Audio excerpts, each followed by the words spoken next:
am here today to talk about levels, which is a completely new European framework for sustainable buildings. It is new in the sense that the final version was published in October, mid-October. So it is really timely that I'm joining you today. So what is levels, first of all? Well, it is an EU-wide assessment and reporting framework of the sustainability performance of buildings. So in that sense, it provides a common language, really, which has been the vision of this work, and we know has been the desire from the European sector for a long time. We know that when we ask people what is a sustainable building, we often get different answers. And even if we perhaps get the same answers as to what should be considered for a sustainable building, you can bet on that people are looking at and measuring it and assessing it in different ways. So hence comparability and hence share of best practice and so on is simply not possible. So that was sort of the background of why we started to work with levels. Levels, I want to stress, takes a life cycle approach. So it means that it looks at the performance and the improvement potential from design to end of life.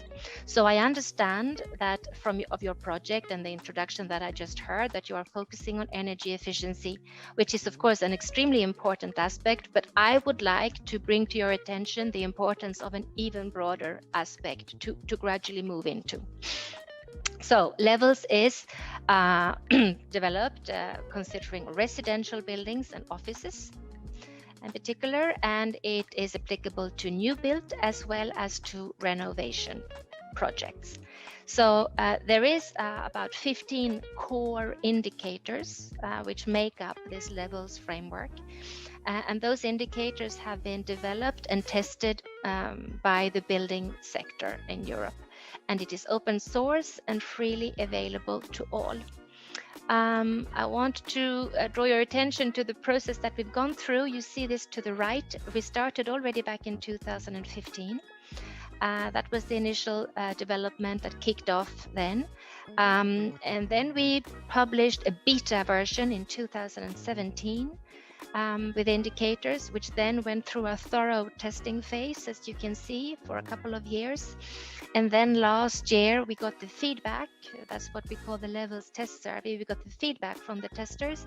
And based on this feedback on the beta version, we, the Commission, have worked on modifying the beta version so that it would really fit the purpose of what the sector feels that it needs. So that, as I said, in October now, we could launch the final version of levels. So what about levels in the policy context, really? Well, first of all, of course, we're all aware of the Paris Agreement with the decarbonization of the sector. And there again, I want to stress that when we look at decarbonization, we are not only looking at the use phase, if I can say only, because I know that's already a big task, but we are really looking at the full life cycle.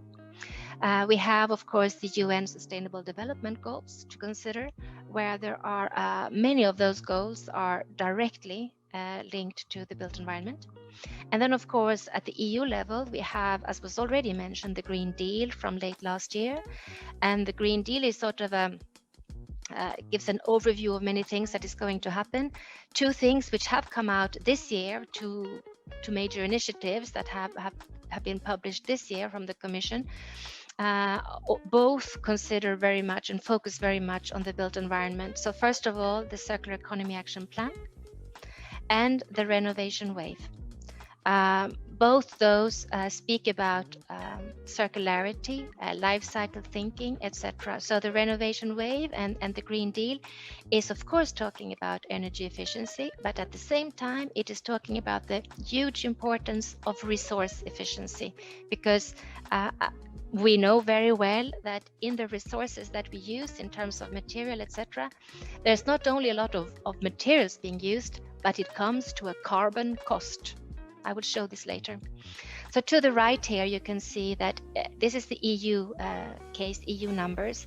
If we look at the full life cycle of building, so from extraction of materials the production of the construction products, the design, the construction, the use, the renovation, the use again, and the end of life, then half of all our extracted materials are linked to buildings. And as much as half of our total energy consumption is used for buildings. So that is not only then the energy that we use when we are using our building, it is also when we are producing the materials, etc. A third of our water consumption is linked to buildings, and a third of our total generated waste in Europe is construction and demolition waste. So what areas is actually Levels covering with its indicators? Because Levels is a number of indicators with a clear methodology behind and explanations how to work with the indicators and how to assess a building project based on those indicators and how to report on them. So there are three main areas of a building's performance that Levels is looking at. First of all, it is the use of different kinds of resources, so energy, material, and water. But also then we look at the environmental performance that this gives rise to during, as I said, the full life cycle of a building. So that's really new. We don't have that in policy in Europe today. We are also looking at health and comfort, resilience to climate change, very important aspects of a building. And lastly, life cycle cost, the value of a building and the risk that you take in a building project if you're not aiming at future-proofing your building. And we see Levels really as a way of future-proofing your building. So here I just wanted to give you a brief look. I will not go into detail, but I wanted to give you a glimpse of what it is that I'm on about when I'm talking about the importance of life cycle as opposed to the use phase of a building only. So on the y-axis here, of course, you have the carbon emissions, and on the x-axis you have the building life cycle. Now, the yellow here is what is called the operational carbon. So these are the carbon emissions that you get by heating and cooling, etc., a building. This is the use phase of the building, and that is what is in Europe regulated today. But we also have the embodied carbon. That is the carbon that is sort of embodied in the building, meaning the carbon that is released by extracting materials, by manufacturing the construction products, the construction site, and what you're doing at end of life with your building, if you're just demolishing it, etc. So here you see that, of course, at the beginning of a building project, you have an enormous carbon peak. That is all the materials that are going into a building. And what is very often the case is that you would have to use a relatively energy efficient building for 20, 30, 40 years before you have sort of paid off that embodied carbon peak in the beginning. So just wanted to give you a glimpse of what that looks like. So anyway, back to Levels itself. Levels can be used at 3 different stages. That is one of the reasons why we call it Levels. So in level 1, you are using these indicators that Levels consists of at the conceptual stage, very early on, and then you use the indicators in a qualitative way. And this is really, this provides, I would say, the design team, the architects, etc., to have a focused discussion with the client to discuss what should be the main objectives with this building project. At level 2, you use the same indicators, but you use them in a quantitative way. And that is then at the design, the proper design and the construction stage. And then at level 3, it is really at the handover to the client and continuously as well afterwards, when you continue to monitor the building and you can see if it actually performs in the way that it was planned to do in previous stages. So that is how Levels can be used.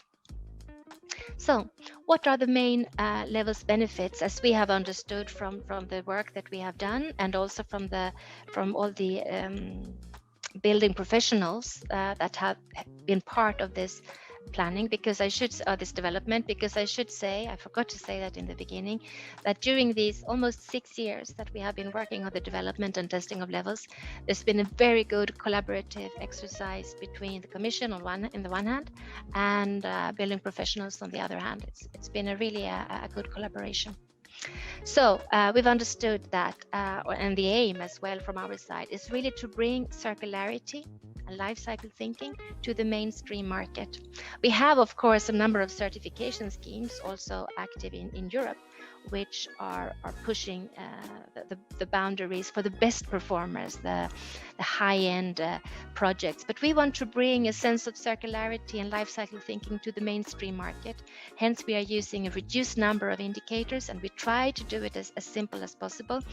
So this should really be a simple entry point to circularity and life cycle. That's how we see levels. It should be a common language of sustainability performance.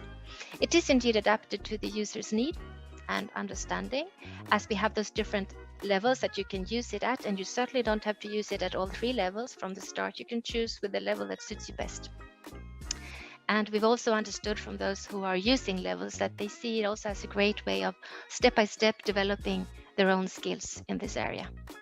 We believe that we need to, if we want to future-proof our buildings with the view of carbon neutrality by 2050, we cannot only look at the operational carbon, but we need to look at the whole life carbon, so also this embodied carbon. We also see how levels is now being used and start to be used for the alignment of different other kinds of initiatives. They want to align themselves with this tried and tested European framework. For example, the major certification schemes, European certification schemes, they are now looking at how to do this. And we also feel that we are a leader for future national policies. There are several member states now in the EU which are looking at levels and be inspired for their own sake of policies. So just to say then that whether you are working in planning, which I think that probably this audience is today at this meeting, but also if you're working in design, financing, or execution, levels is really for you, because we developed it in such a way, and we have had all those kinds of actors involved in both the development and testing of levels.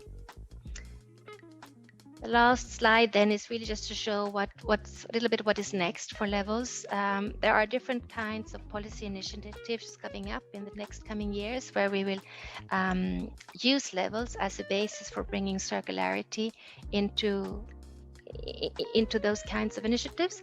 The first one here is on sustainable finance, which has a delegated act being adopted very soon. We have the new research framework in the EU, which is called Horizon Europe, which will start next year, where we will have, in particular, a new public-private partnership, which will look at sustainability of buildings, and levels will play an important part there. We will also develop web-based support tools to work with levels and training material in the coming year. We will develop green public procurement criteria. I think perhaps that can be of specific interest to this audience as well, where levels will be the basis. It will target offices and schools, both new build and renovation. And then we are also starting just now to develop a roadmap for the reduction of whole life carbon with the view of having carbon neutrality by 2050. Okay. I think that was it from me. I don't know if we have time for any kind of questions. Otherwise, please provide the organizers if you have questions with those, and I can come back to you at a later stage with that. But I do encourage you to visit our website